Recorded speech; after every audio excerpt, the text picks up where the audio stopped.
there's something called vaginal seeding, and it was really being talked about a few years ago, and I feel like it's kind of fallen off a bit now, but it was super popular for a while. But it's kind of made a comeback, and the thought was they recognized that babies that were born by C-section, especially if they were scheduled C-section, so the mom hadn't labored, the bag of water had never been broken, so the baby had never really been exposed to any of mom's bacteria.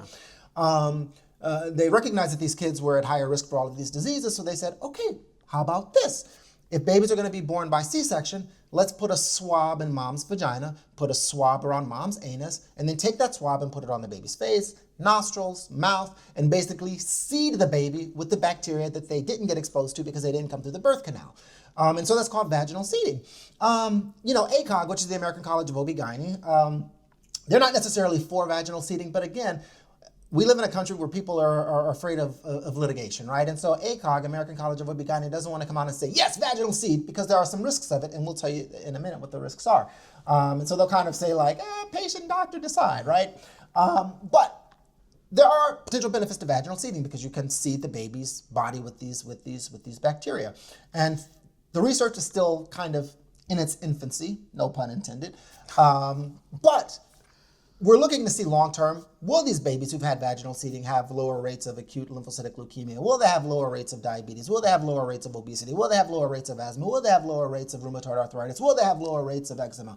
And time will tell. But there are some risks to vaginal seeding. So before we go to the risks, I have one question. Yes, sir.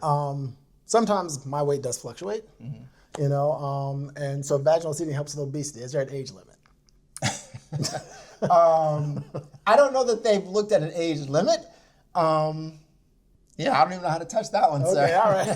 Let's look into that. Let's look into that later. Yeah. Mom! Yeah. Get out of here. Yeah, she's weird.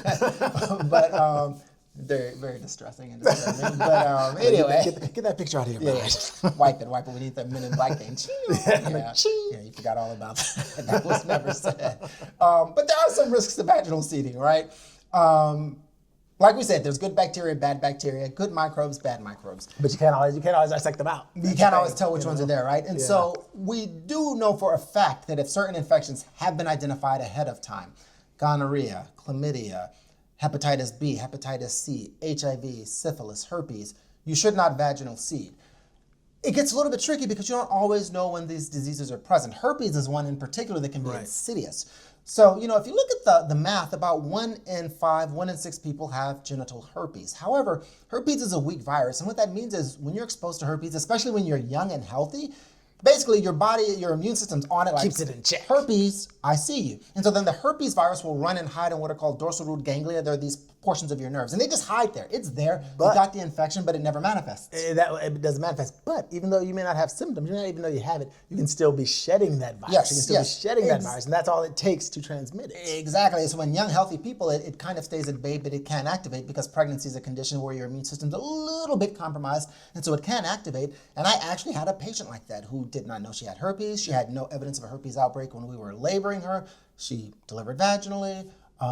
Baby apparently was exposed to the herpes virus. She went home. She came back a week later. That baby had herpetic encephalitis, which is basically herpes infection in the brain. Yeah, and that's the main concern when it comes to people delivering vaginally with herpes. The herpes infection or the herpes virus can infect the baby's brain, cause herpetic encephalitis. Sadly, this baby passed away. This baby died.